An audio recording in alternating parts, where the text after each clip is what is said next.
Hello and welcome. My name is Janelle Frost and I'm the Executive Director with Michigan Hands and Voices. And more importantly, I am a child who is deaf. Hi, I'm Tabitha Bellhorn. I am the Director for Ohio Hands and Voices and also a parent of a deaf child.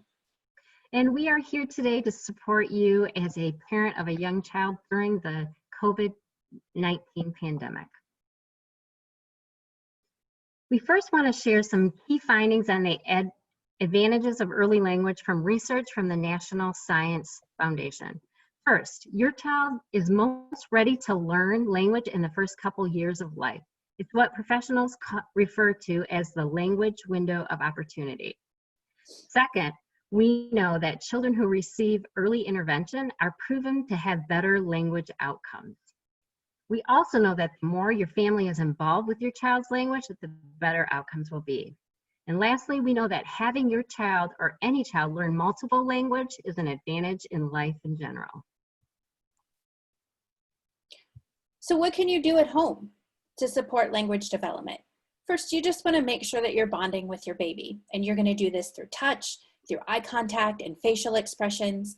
If your infant or toddler is wearing amplification, make sure that they're wearing their hearing aids or see eyes as much as possible during the day. Keep talking and keep signing with your baby. It's also really important to respond to your baby. Taking turns in communication is a very foundational skill. So when your baby starts to babble or talk to you and you respond, you're beginning that communication. Keep playing with your baby. Read books to your child every day.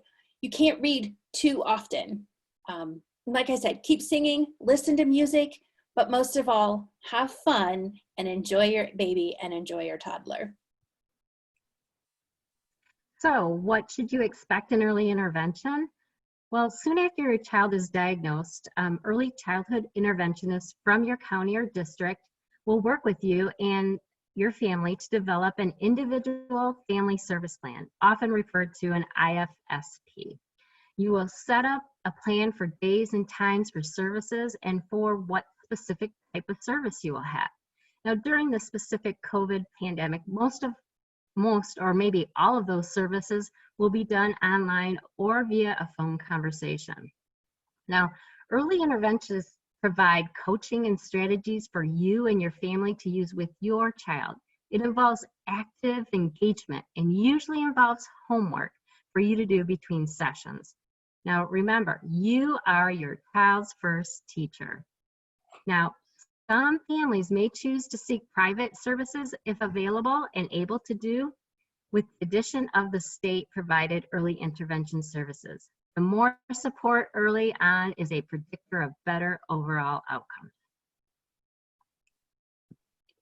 In Ohio, if you're looking for early intervention services, you will just want to go to Ohio's early intervention website. And you can either self-refer if you haven't received an official referral yet. Most of our babies who are going through the diagnosis process will receive an automatic referral. So hopefully you have received that. If not, go ahead and self-refer. Also, once you begin receiving early intervention services, you'll want to make sure that you also receive services from your hearing service provider. You'll see in the upper corner here a map of Ohio. Those are broken down into our regions of hearing service providers. We are now doing services through tele-intervention, so you will still receive services. In some cases, I've even heard with teleservices that you may be getting a little bit more time now. Yeah, in Michigan, our intervention service is called Early On.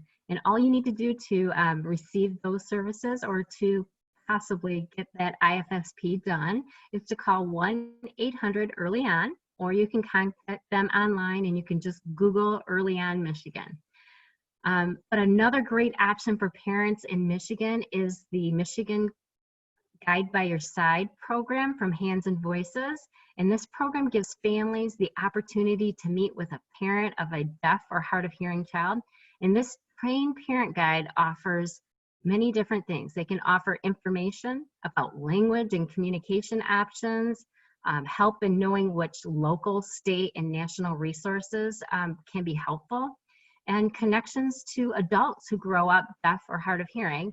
And they also work with those early on intermediate school districts and other service providers.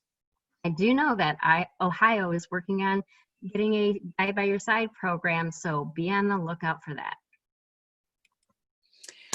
Hot off the presses from Hands and Voices is a new tip sheet with 8 reasons to say yes to early intervention services. It was so timely that it came out just as we were making this video. This is just a preview of what that document looks like, and then the link below is there that you can find that. So I encourage you to take a look at this document as a resource for yourself and your family. This is great for your extended family as well. Here are some other resources that you might want to take a look at. Hands and Voices FL3 tip sheets. There's all kinds of topics surrounding language development.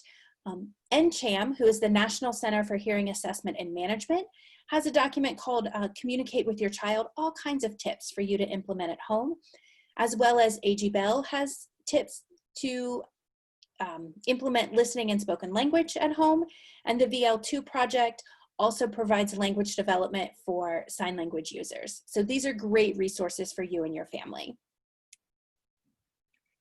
So Tabby and I coordinate and run the Hands and Voices Astra program in our states, which supports families with regards to your education from birth all the way through high school.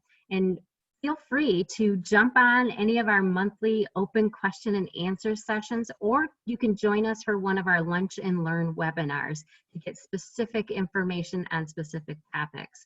You can check us out at the resources that are listed there. You can go to mihandsandvoices.org, and in Ohio it is what, Gabby?